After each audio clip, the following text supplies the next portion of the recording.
I hereby declare a campaign that this city is at war against drugs. Buot pasabot ana, pasensya kay ta. Tagaan tamog oras, muhawa mo dire, kung gabaligya mo droga, if you are selling drugs sa mga bata, sa mga breadwinner sa pamilya, o bisag kinsa pa diha, hawa na karon. Kay na pulan nami, di mi gustog ingon ana dire. So this will be your chance to get out of this city. Pwede gani, sorry, nag-ingon ako, daan karon, gawas mo diha o hawa mo dire. Di mo maundang patyon tamo.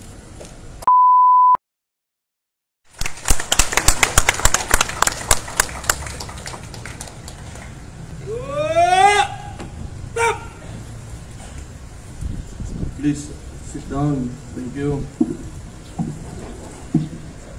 Police Brigadier General Wilson B. Soliva, outgoing City Director Police Colonel Alberto Panyalupas, incoming City Director Police Colonel Richard P. Batang, Police Lieutenant Colonel J. G. Clamor, Police Colonel Gilbert C. Ilagan, Councilor Luna Acosta, Mr. Angel Sumagaysay, Colonel Darin Comea, fellow workers in government, o sa tuan tanan dere, may hapon sa inyohan tanan.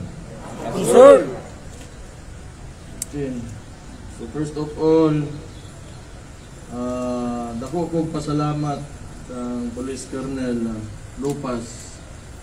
Thank you kaayo sa tanan nimong trabaho o tanan nimong sakripisyo para sa ato mga pinalanggang dabawin niyo. Salamat gid kaayo.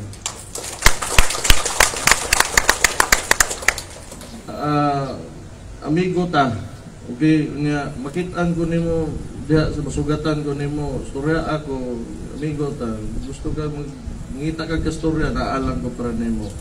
Kay ako malipayon kay ko nga gitarong gid nimo imong trabaho. Unya gialagaan gyud nino ato mga tao, mga dabawin niyo. Salamat di kaayo anak. Karon so ingon ani, nagsugod ako ang termino nga kasagaran sa kong oras gihatag nako sa mga rural areas nato diri sa Davao. Sorry ko because I was worried of the problem of insurgency. No, kana mga NPA or other terrorist organizations nga nagakos og samok sa itong mga rural areas. So mo na kay layo manggod sila kay nanglan mo giuna to nako kay basigon niya na declare na ta nga insurgency free, mobalik ng problema ha. So mo nang isa sa ko ang mga pinaka ginakahadlokan because these groups manggod are terrorists and they will do anything to harm people to get what they want. So mo na suroy ko sa bukid, Pakibato, Marilog. Kanya dito po mga tao medyo usahay gutom. Kaya natay nagka-abaka crisis ta, wala nila gipang palit ng mga abaka dito sa mga lumad, mga natibo dito. Wala na sila mapalit pagkaon. So, problema po. So, sige kong atiman dito. But it's getting better naman po. Okay naman. Kunya so far, ang ato ang mga tao dito, hindi naman gitpot sila kung ganahan mo balik o mutuo dito speakas. So maayo ang ato ang ilahang tan-aw sa gobyerno karon. Nalipay sila nga makabati gid sila gobyerno dito. So karon pag-abot paghuman ana mga late last year and antodron around November, December, hantod ron. So medyo nag-shift akong focus, but still I still go to the rurals. There is urban areas na to. Ang problema, nastorya na ko mga kapitan, nastorya na ko mga kagawad, nangutan na ko, wala may infrastructure problem. Di man na pag-bukid, nga wapay tulay, wapay dalan. Ang observation yun nila, ning balik yun ang drugas. Naay mga tao nga namalik og drugas.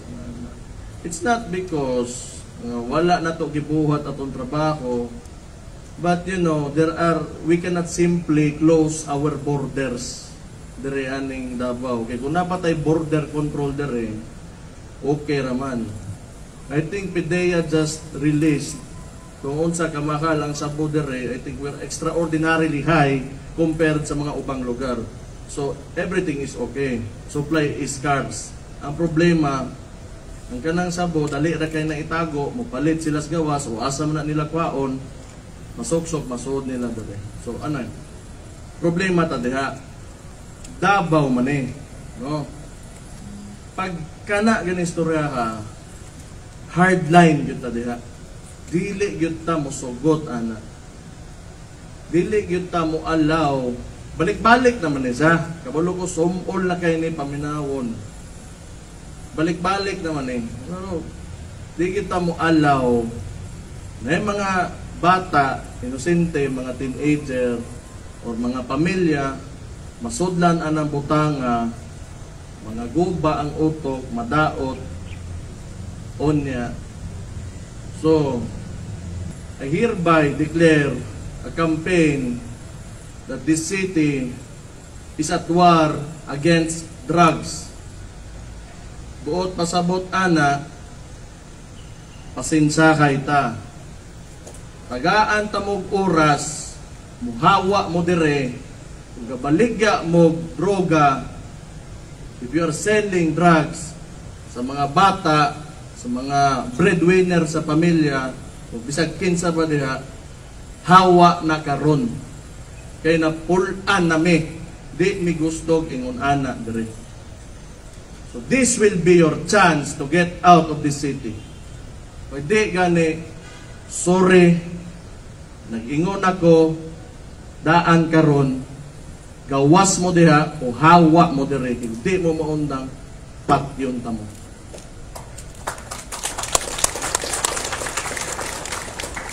Kimao na, because I have gathered enough information kani sa mga densely populated barangays nato, and I have the data. Undang mo, di gani, wa ko'y mahimo para ninyo. Wala tay makayay, basta kay giingnan na mo, hawa mo dire. Ayaw mo ko ano. But anyway, aside ana, okay raman, mga bugoy, nga magin na from time to time, di man na sila mawa, pero mga maoy-maoy lang, we can forgive that. Di magin na malikaya, di mahubog, na unsa.